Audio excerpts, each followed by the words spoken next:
Është momenti i intervistës, sot do zhvillojmë një bisedë në studio me Sajmir Vishaj, në është kryetari i shoqatës avokatëve penalist, mirë se erdhët në studio. Mbrëma juve. Zoti Vishaj, ju mbajtët dje një aktivitet, Togar 2016, ku dekoruat për posë 5 avokatëve më duket, edhe Ministrin e Drejtësisë për kontributin e tij që po jep në reformën drejtësi. E para, cili është kontributi i ministrit që u dekoruar, dhe e dyta, cili është qëllimi i këtij aktiviteti? Atëherë, është e vërtetë që shoqata e avokatëve penalistë të Shqipërisë tash ka krijuar një precedent ku kemi 3 vjet, që në vitin 2014, ku avokat me mbi 15-20 vjet eksperiencë në sistemin e drejtësisë, që kanë dhënë kontributin e tyre, dekorohen në fund vitit me pelerinën ose toga di doro i thonë në gjuhën italiane ose toga art.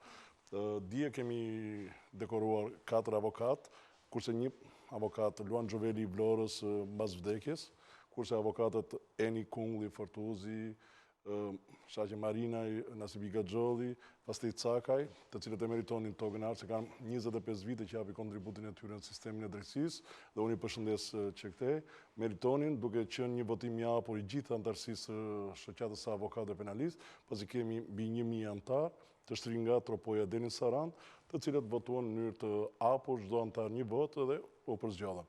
Ndërsa për sa i përket ministrit të drejtësisë, dua ta përgëzoj për punën e tij, pasi është i vetmi ministër drejtësie i cili ka mbledhur të 3 aktorët për cilët po zhvillohet reforma në drejtësi, si Unionin e Gjyqtarëve, Unionin e Prokurorëve dhe ne avokatëve. Është i pari ministër, jo vetëm na ka mbledhur, por na ka krijuar disa herë mundësinë për tryezat rrumullakt, ku ne të diskutojmë dhe të debatojmë qoftë edhe për ligjin e vettingut dhe për reformën në drejtësi, përpara se kjo reforma në drejtësi të kalonte në parlament. Dhe unë nuk arrit të kuptoj shqetësimet që ka Unioni i Gjyqtarëve apo Unioni i Prokurorëve, pasi kemi qenë së bashku në tryezat të organizuar nga ministri i drejtësisë, i cili her pas here na ka thëritur, na ka bërë pjesë të debatit, ku më pas ne kemi kaluar dhe pranë Komisionit të Ligjit dhe jemi ballafaquar dhe me ekspertët, në mënyrë që reforma në drejtësi, ashtu që kemi shprehur të gjithë, kishte dakordsinë e të gjithë subjekteve politikë. Por mendoj që ashtu siç ne përshëndetëm të 140 deputetët, të cilët votuan ndryshimet kushtetuese, ne quhen ndryshime kushtetuese, po për mua është kushtetutë e re, më pas kjo dakordsi u prish dhe menjëherë pjesa e ankimimit në gjykatë kushtetuese, sidomos i ligjit vettingut, edhe pse më mirë ishte të ishe goditur ndryshimet kushtetuese, se sa bazë ndryshimet kushtetuese filluam pasandaj të ndryshimet. Cilat janë pasojat që do t'jap ky pezullim? E para si e pat pezullimin e gjykatës kushtetuese dhe dyta ka pasojat? Normal, sepse vetë ata gjyqtarë të gjykatës kushtetuese kërkojnë një frymëmarrje edhe për 2 muaj, edhe për 3 muaj. Por ministri e tha shumë qartë dje, unë nuk jam zëdhën si ministri i drejtësisë, po e tha qartë, kjo reformë do të ndodhë dhe ky vetting do të ndodhë. Çdo mund 1 muaj, 2 muaj, 3 muaj, mund të zgjasë. Dhe unë nuk arrit të kuptoj pse gjyqtarët dhe prokurorët kanë frikë. Pse kanë frikë nga kjo reformë? Nëse je i pasur, ke deklaron pasërtinë e figurës morale, profesionale, ose pasuritë e tunshme, patunshme që i ke vënë në mënyrë të lishme, atë nuk e pse të kesh frikë. Ne kemi frikë për gjëra që ligji ka krijuar një hapësi që kush prokuror apo gjyqtar. Kur thoni doni një frymarrje, çfarë nuk kuptoni që kërkojnë një frymarrje? Mund të zgjasin sepse kujton se mund ndodhë në një çudi me që po vinde po troket dhe fushata elektorale, dhe për të qenë edhe një vit tjetër në punë, edhe 2 vjet, edhe një ditë gjyqtar është shumë. Për mua duhet që ligji si për vettingun apo ligji në lidhje me organizimin e pushtetit gjyqësor që ka të bëjë me Këshillin e Lartë gjyqësor apo Këshillin e Lartë të prokurorisë, u tash duhet të kishin hyrë në fuqi, por mungesa ose pezullimi i ligjit të vettingut nga ana gjykatës kushtetuese bën të pamundur ngritjen e institucioneve të reja, ku aktualisht kemi ngritjen me ligj të Këshillit Lartë të gjyqësorit, ndërkohë që vazhdon funksionimin në mënyrë ekstra procedurale ose antikushtetuese Këshilli Lartë i drejtësisë. Kemi ndërtimin e Këshillit Lartë të prokurorisë, i cili do ta emërojnë edhe prokurorin e përgjithshëm, ndërkohë që ky këshill është akoma vazhdon në varësinë e prokurorit të përgjithshëm. Pra, pa ligjin e vettingut nuk mund të vazhdoj normaliteti i reformës në drejtësi. Por Partia Demokratike ka thënë që ky ligj është antikushtetues. Ju si e shikoni? A kap ky ligj, le të themi, krijon kapjen e institucioneve përkatëse që do të bëjnë rivlerësimin e gjyqtarëve dhe prokurorëve nga qeveria? Ka disa pika që mendoj që konstitucionalistët mund të kontestojnë. Që janë? E para njerë ka disa kundërshti, është e vërtet ajo, që kundërshti me nenin 6 edhe 8 të Konventës Evropiane të Drejtave të Njeriut, ku së pari pushteti gjyqësor është pushtet tërësisht i veçuar nga pushteti ekzekutiv apo legislativ. Nuk ka lidhje që pushteti ekzekutiv të kontrollojë pushtetin gjyqësor, sepse që në moment që do ngrihet komisioni vlerësimit të figurës së gjyqtarit dhe prokurorit, atëherë themi që ky pushtet ekzekutivit triumfon mbi pushtetin gjyqësor. Kjo është njëra pikë. Njëra pikë që me të drejtë, që gjykata kushtetuese duhet ta jepte me vendim dhe mos i merrte më mendim Komisionit të Venecias. Domethënë, nëse kemi një ligj kushtetues, a është ky ligj në kundërshtim me standardet evropiane ose me Konventën Evropiane të Drejtave të Njeriut? Unë mendoj se ka disa pika që gjykata kushtetuese vetë e Shqipërisë duhet të normonte ato pikat të cilat janë ankimuar. Sepse është fakt, edhe vetë Partia Demokratike nuk ka ankimuar tërësisht ligjin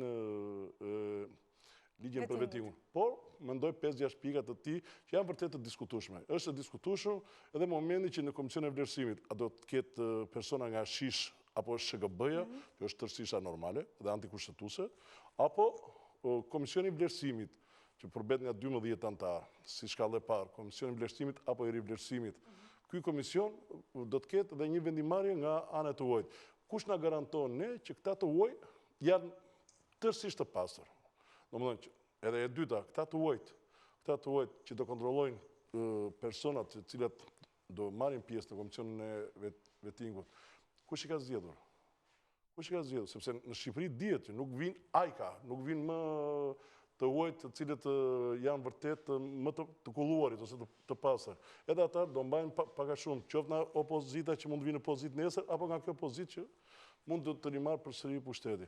Pra, ka një ngërsh dhe e tjetra, që në zgjedhjen e antarëve, qoftë të shkallës parë të 12-qes, apo 7 antarët që është Komisioni i Apelimit, dhe 2 që janë komisioner sepse janë 21 veta të përbërë, dhe në fund fare, visën e japin të huajt. Pra, unë mendoj që të huajt, tu do të kishë më shumë rolin e një vëzhgusi, se sa një vendimarrësi në përzgjedhjen e këtyre. Këto janë probleme kushtetuese. Dhe 2 momentet të tjera, të cilat vërtet gjyqtarët dhe prokurorët mund t'i kishën ngritur më përpara, ose aktualisht kanë një seancë dëgjimore në gjykatën kushtetuese, e cila është e drejta për të dëgjuar, që është në 1-6 i Konventës Evropiane të Drejtave Njeriut, që ka të bëjë me aksesin që të kundërshtosh qoftë një akt, nëse do të kemi akt civil të nxjerrë nga Komisioni i Vettingut, ose do një penal, sepse në momentin që së pari ka filluar formulari në lidhje me deklarimin e pasurive të tunshme dhe të patunshme. Dhe në rast se ky formular ka shkelje ose nuk tregohet e vërteta, atëherë kalon në çështje penale. Po kjo çështje penale, ky gjyqtar apo prokuror ku do ta ankimoj? Nuk ka ku ta ankimoj, sepse sipas ligjit për Vettingut i bie në shkallën e 2 të Komisionit të Vettingut. Atëherë, nëse gjyqtari në radhë parë është qytetar, ai ka të drejtën që të ankohet në një gjykatë. E drejta ose aksesi për të drejtuar në gjykatë kundër një vendimi ose akti civil apo penal është drejtë e njohur botërisht. Nuk mundet tani që për një akt administrativ ne të mbyllim qarkun pavarësisht se ky është gjyqtar apo prokuror dhe të ndihmojmë të drejtën e ankimit. Së dyti që unë mendoj, kemi në enitet të Konventës Evropiane të Drejtave të Njeriut, që ka të bëjë dhe me shkeljen e privatësisë. Domethënë, nuk mundesh ti të autorizosh pranë këtij komisioni të drejtën për të kontrolluar bashkëshorten ose bashkëshortin e gjyqtarit, jetën private të tij, të marrësh fotografitë e dasmave me ku ka qenë dasma apo jo, ose aktualisht me këtë do pi kafe një gjyqtar dhe një prokuror, ku ka 2 momente. Mund të ulet një person, qoftë edhe një sekond në tavolinën e gjyqtarit dhe prokurorit dhe menjëherë mund të fotografohet, dhe kjo fotografi që ai person mund të jetë i dyshuar për një vepër penale të rëndë, dhe mendoj që në momentin që një fotografi struktura që verifikojnë pas televizjet. Këtu është gjithë problemi. Domethënë, deri te fotografitë e dasma ose të një pire kafe ose njëri që tulet aksidentalisht në tavolinë, menjëherë ti bëhesh objekt deri në largim nga puna, sepse thotë ky person është i lidhur me persona të cilat dyshohen për X vepër penale. Prandaj ka probleme të cilat gjykata kushtetuese i ka pasur të gjitha mundësitë Por, qëllimi gjykatë kushtetuese është që ta shty disa muaj ku disa gjyqtarë dhe prokuror u gëzuan nga ky pezullim, dhe kujtuan se ishte një fitore, por nuk është as pak fitore, nuk shtyhet 1 muaj, 2 muaj, 3 muaj. Ai që i ka lyer duart me korrupsion, që ka bën pasurit të dyshimta, ai do të largohet. Ju thatë një ditë më shumë në punë për një gjyqtar është shumë. Është shumë. Ne shikojmë parimin. Më përpara ikën një ministër në kabinetin qeveritar, se sa ikën një gjyqtar.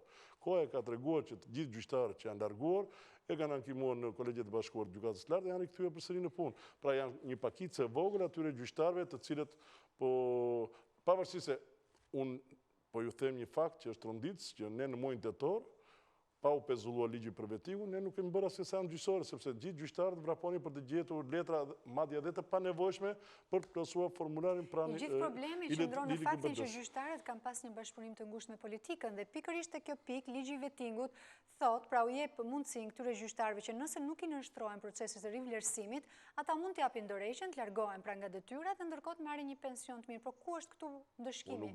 Unë nuk besoj që të ketë një gjyqtar dhe prokuror në Shqipëri të japi dorëheqje. Keq akoma, domethënë. Deri më sot në Maqedoni unë njoh, kam kolegët e mi, në Kosovë kam kolegët e mi, në Malzi kam kolegët e mi, të cilët marrin 1.000 euro në muaj, gjyqtari, prokurori, dhe janë aq të ndershëm sa kanë dhënë dorëheqjen. Kanë dhënë dorëheqje, mua nuk më del kjo rrogë dhe punojnë avokat sot. Dhe unë habitemi i them se ne që kur fillojmë juridikun, vetë studentët nuk fillojnë asnjëri për të dalë avokat. Po gjithë do bëhemi gjyqtarë dhe gjithë do bëhemi prokuror. Dhe gjithë kjo probleme ka sjellë një pasojë që është thënë që është menduar me të madhe që me të bërë gjyqtar dhe prokuror, ne për 2 vjet bëjmë shtëpi në blok. Edhe ne magjistratura, ne morëm magjistratët 3 vjet i përzgjodhëm nga 7 ose 10 veta në vit dhe në një vit punë na u bën me vila në mes të bllokut. A ndalon kjo reformë pikërisht këtë gjë? Përsëri ka probleme për aq kohë sa neve vëmë kufirin e moshës 25 vjeç.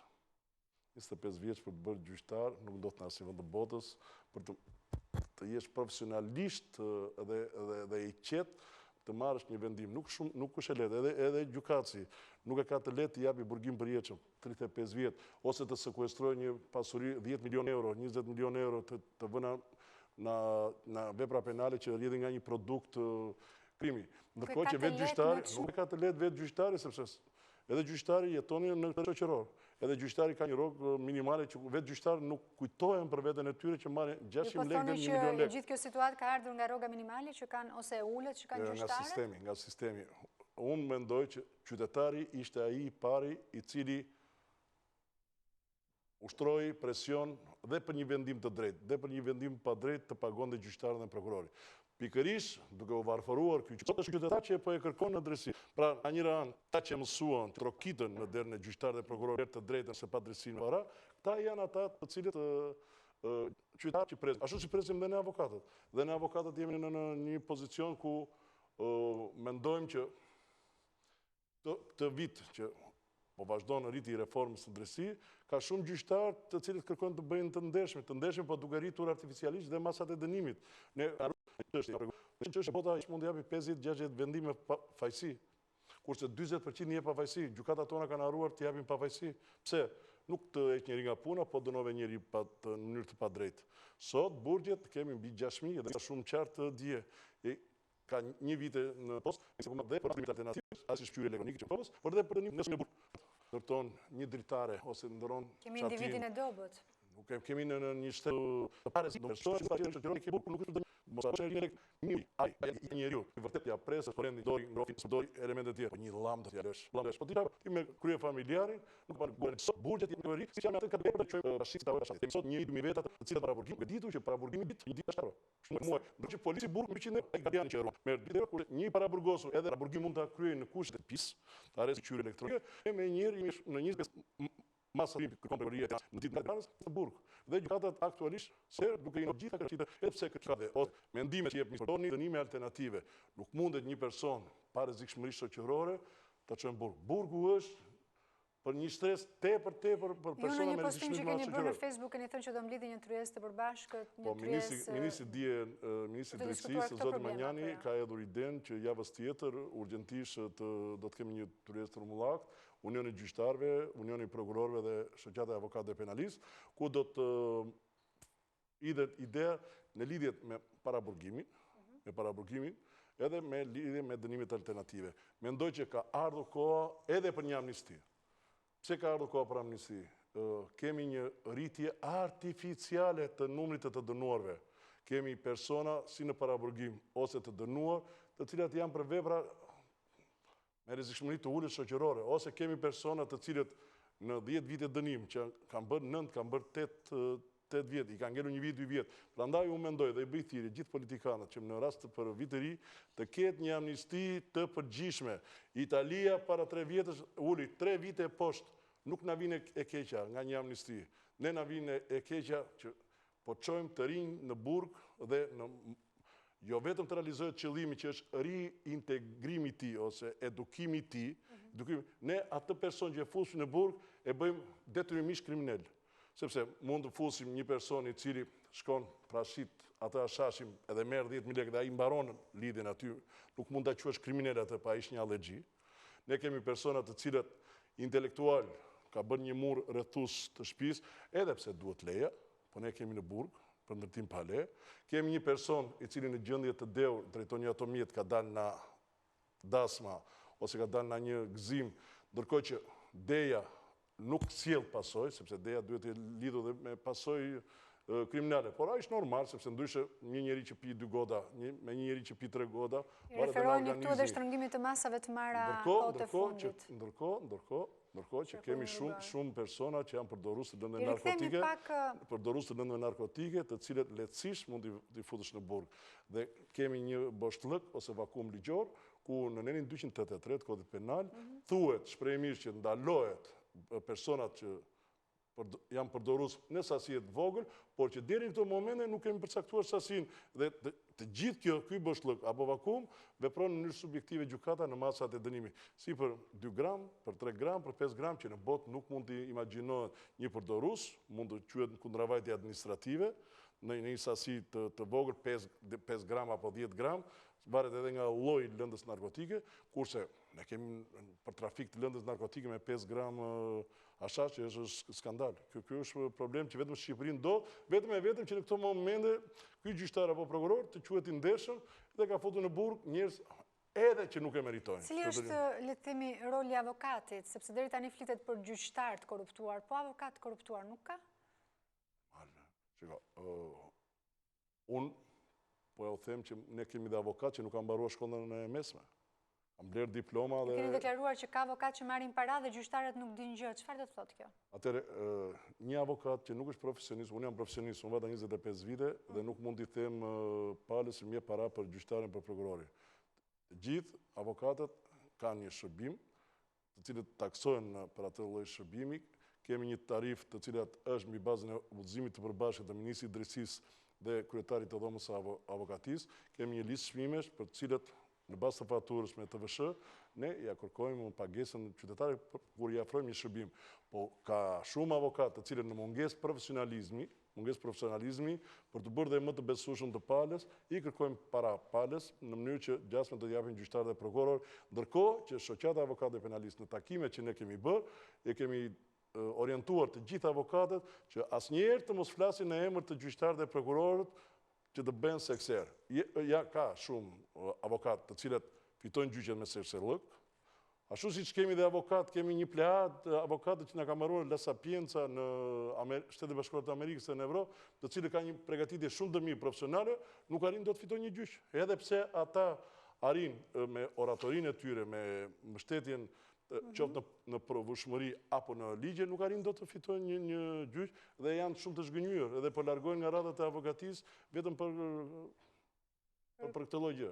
Sepse janë të ndarë, kemi 2 pozicione avokatës, edhe pse ka avokat në burg. Keni kërkuar që dalin emrat e gjyqtarëve të korruptuar. Kush duhet t'i nxjerrë?